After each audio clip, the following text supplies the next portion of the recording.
Am I the asshole for saying you should have thought about that before you procreated?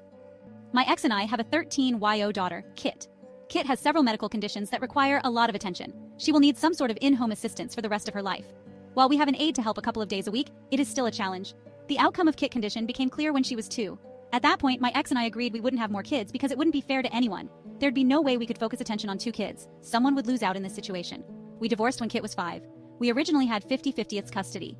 3 years later, my ex remarried. His new wife, Callie, is nice. My ex did say that she didn't understand the severity of Kit's condition. I figured there was a learning curve. Eventually, Callie basically said she wanted to be handed off, which I respected, though I wondered how it'd work considering Kit lives with them half the time. Last year, my ex and Callie had a baby. I was a little surprised given my ex was always firm on not having more kids, but figured it wasn't any of my business. He did begin to complain that it was a lot of work juggling Kit and the baby. I sympathized but really didn't know what else to say. Recently, the venting got worse. He said Callie yelled at him for taking Kit to her physical therapy appointment instead of helping her with the baby. He brought up potentially having Kit stay with me more.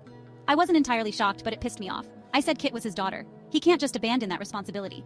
He asked what he was supposed to do about the baby. I said, maybe you should have thought of that before you procreated. I mean, really, we discussed this 10 years ago as to why it'd be hard to juggle 2 kids. Why did you think having another would be a good idea?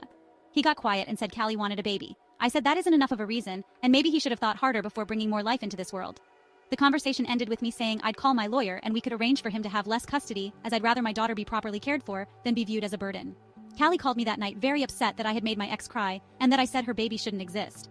I said that's not what I said completely, more that they didn't think it through. She called me a jerk. Am I the asshole?